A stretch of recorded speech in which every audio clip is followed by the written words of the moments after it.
Hi, welcome to lesson 6.5, using trigs to find angles. The last lesson you learned how to find sides using trig. Now you're going to use it in order to find missing angles. The objective is, how do we use trig ratios in order to solve for an angle of a right triangle? So what are we given? We are given two sides. So a right triangle, and they give you two sides. What are we looking for? The missing angle. What is the strategy that we use? It's called inverse trig functions. So when it comes to inverse trig functions, what are those? Basically, when you are looking for an angle, if they give you an angle and they give you a side and you're looking for a missing side, you just plug in the angle and then you get your side.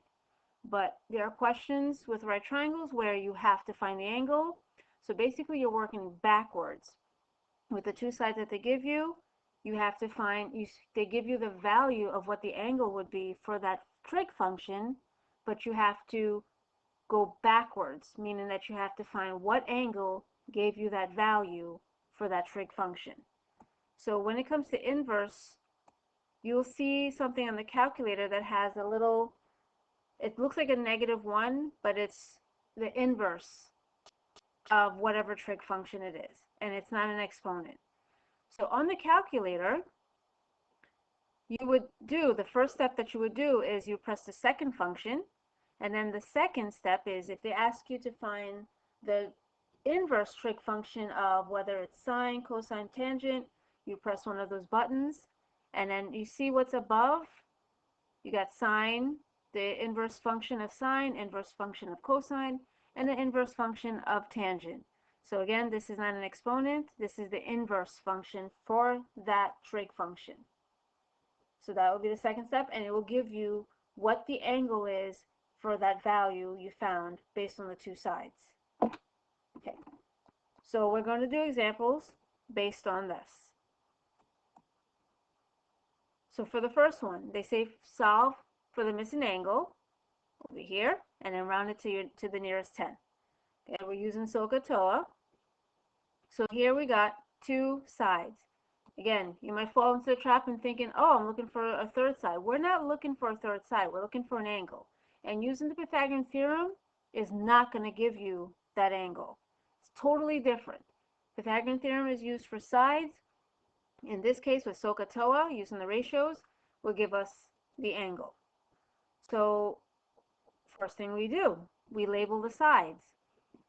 We know this is the 90-degree marker. What's opposite is hypotenuse. What is closest to that angle, the side closest to the angle, will be adjacent, and what's on the other side of that angle is opposite. Once we label that, now we need to know which trig function we're going to use. Is it SO, CA, or TOA? We notice that the opposite is marked. We have a value for the opposite. We have a value for the adjacent. So it's O and A. Okay, we're going to be using TOA. So I'm going to highlight TOA, so that way we know that that's what we're using. So we're using TOA because of O and A. And now we're going to set up the proportion. Well, in this case, yes, set up the ratio. And we have opposite 23 over the adjacent, which is 11. Notice what I put here. This is the inverse.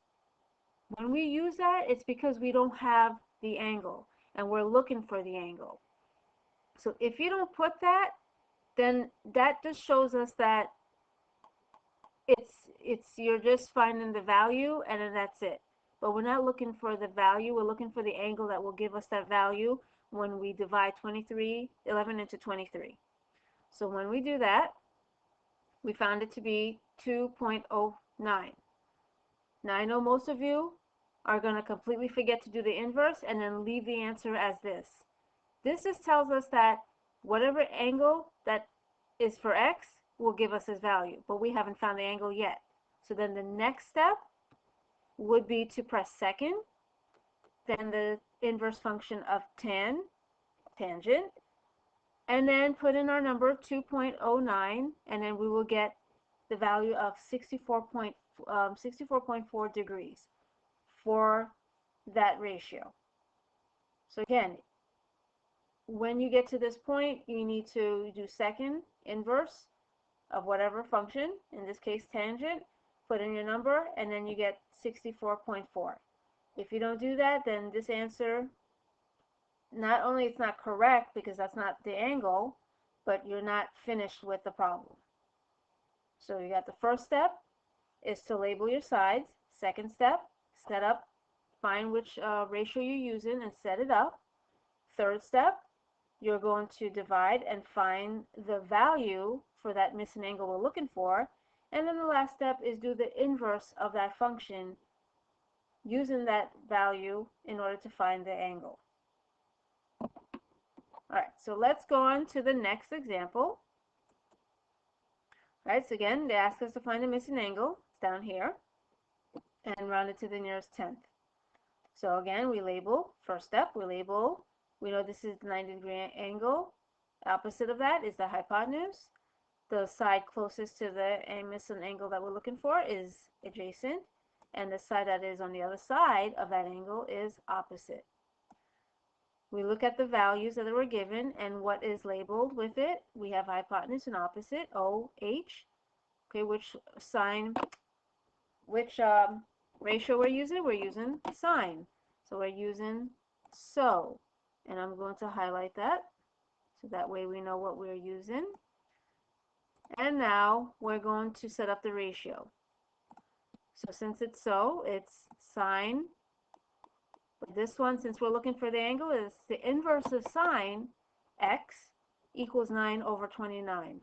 That's opposite over hypotenuse. We find the value of 9 over 29, which is 0.3103. Then we're going to find the inverse of that. So then that's where we do second, and then press the inverse of sine, put our number, 0.3103, and then we find x to be 18.1 degrees, since we're rounding it to the nearest tenth. Next example. Now, sometimes we're not going to have a diagram, but they're going to give us something like this, where it says sine B, sine C, sine whatever, and then they give us a value. That means we need to find the angle of that whatever angle is going to give us that value. So if I were to, actually I'm going to highlight that instead of circling it, it makes it easier. I'm going to highlight this one. We're looking for whatever angle, when you plug it in for sine, that's going to give us 0.78323. So with this one, I'm going to put the value of the angle.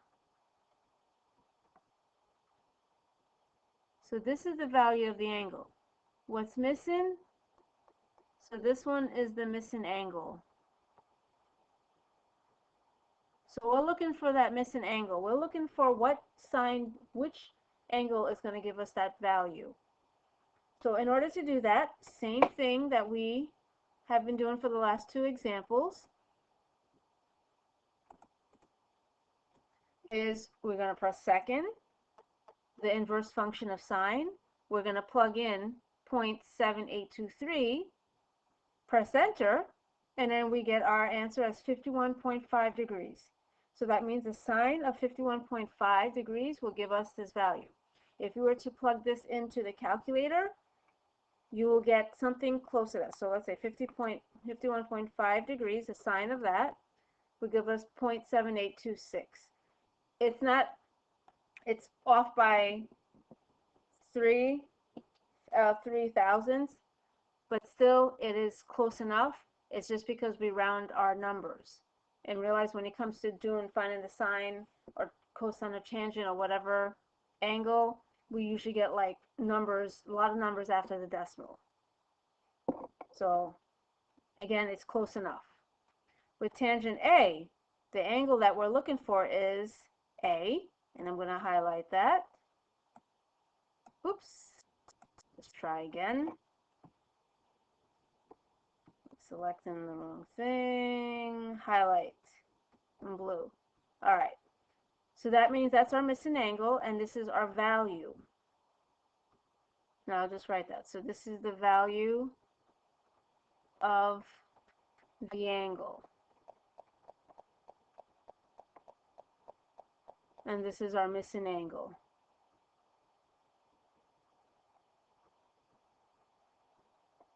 All right, so now, same thing. Since we're looking for whatever angle that we place in with tangent to find that value, we're going to do second inverse of tangent, and then we plug in our numbers, 0.2356, and then we get A, which is our angle, of 13.3 degrees. So be careful, because I know this is going to happen where when you have a problem like this, you're going to put whatever ratio, like let's say you put tangent, and then you're going to put the number, and you're going to get something totally different. Anytime you're looking for an angle, it's always the inverse. When you're looking for sides, it's just a regular, you press tangent, cosine, sine, and then get your value. But for angles, inverse, you're working backwards to find the angles. So it's an inverse function, not the regular function. Right, so as a recap, when it comes to finding angles of a right triangle, we are using the inverse trig function. That means the value, the inverse that is on top of the regular trig function, by using the second button and then pressing either sine, cosine, or tangent to give us the inverse.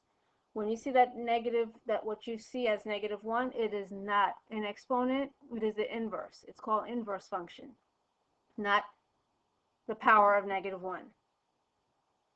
And when it comes to solving the inverse, using the inverse function to find the angle, first thing you do is you label your sides.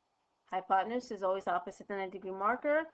The side closest to the angle is adjacent, and the side on the other side of that angle is opposite.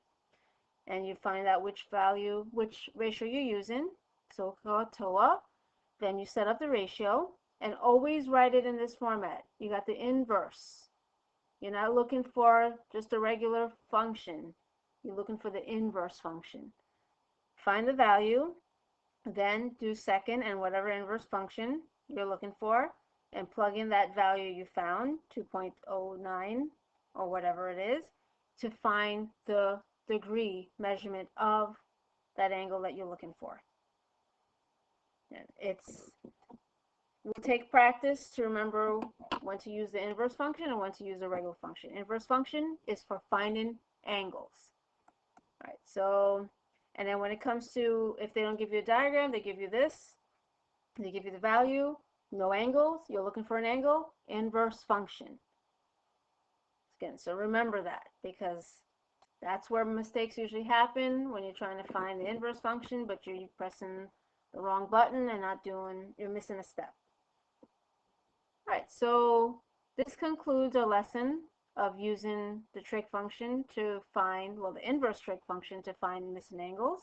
If there's any question, feel free to ask or email me, and I can provide you more examples for that way, so that way there's more practice and for you to understand. All right, see you around.